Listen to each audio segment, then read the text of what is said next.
Have you ever been in a meeting where you knew there was a problem, but you weren't sure how strongly to say it? Say too little and you sound unconvincing. Say too much and you own the risk. That tension is what this video is about. Today, we're looking at hedging in professional English. Hedging is the way speakers deliberately reduce how strongly they commit to what they're saying. When does hedging protect you, and when does it quietly weaken your position? At advanced levels, this isn't about politeness. It's about how much responsibility you take for an idea, how much authority you project, and how exposed you are if things don't go to plan. Let's briefly watch Alicia and David and listen for how firmly David stands behind what he is saying. So, are we confident about the Q3 forecast? Well, overall, the numbers look fairly solid. But I think we might want to revisit the September figures. There could be a slight dip there. The September figures? Yes, I might be wrong, but possibly worth keeping an eye on. So let's consider what happened. David's sentences are professional and it's clearly hedged. David uses hedging to reduce how strongly he commits to his judgment. He does this by saying, "I might be wrong," using "may want to." He avoids making a clear assessment and spreads the uncertainty across several small language choices. The message underneath is, "This is only my view. I'm not fully standing behind it." That can be useful, but it can have a cost. At advanced levels, hedging isn't one thing.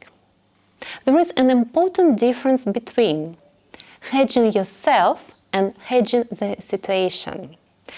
Most fluent speakers hedge instinctively. Advanced speakers choose what they hedge and why. Let's watch again and see what David says this time. So, are we confident about the Q3 forecast? The September numbers are the weak point. I'd suggest we review them before we confirm them. All right, let's look at that. So what's changed here? David is still careful, he's still not confrontational, but the hedging has moved. In this version, he's no longer hedging his judgment. What he hedges instead is the next step, the decision about what to do. The underlying message becomes, "Here's the issue, and I'm prepared to stand behind this assessment." That single shift changes how credible, senior, and reliable he sounds. Hedging is about deciding how visible your judgment should be. And that decision depends on context. When we talk about context, we are talking about three things. Power. Who decides what happens next? The less power you have, the more carefully you may choose how visible your judgment is. Risk. Who will be held responsible if things goes wrong? The more responsibility you carry, the more deliberate your hedging needs to be. Will your words be remembered, repeated, and quoted later? If your words may travel beyond the room, how you attach yourself to an idea matters even more. The same hedge behaves differently depending on how these three pressures combine. All three soften a message, but they soften it in different ways. "I might be wrong" reduces personal responsibility. "From my perspective" claims ownership of judgment. "The data suggests" transfers responsibility to evidence.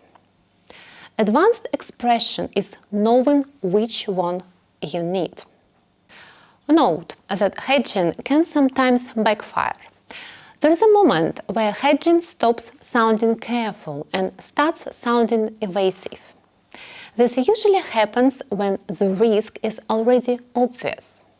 The stakes are high and the speaker continues to hedge heavily. In those moments, people don't hear diplomacy, they hear avoidance. Let's see that. So, are we confident about the Q3 forecast? Well, there's a slight possibility that the numbers might not be entirely accurate. Do we have a problem, David? So what happened here? Alicia asked a direct, decision-focused question.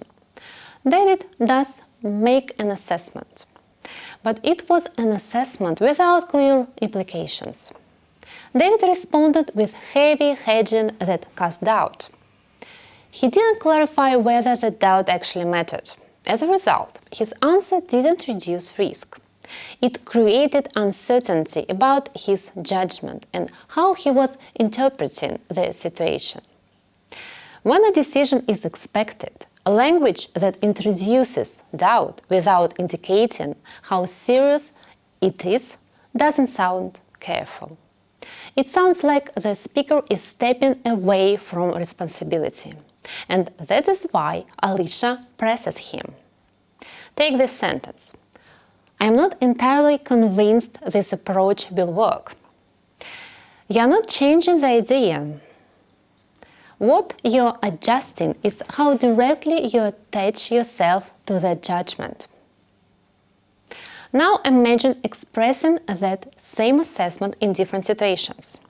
To a peer, where shared responsibility is expected to someone more senior, where you may want to limit exposure in an email that could be forwarded without context, in a situation where you'll be held accountable later.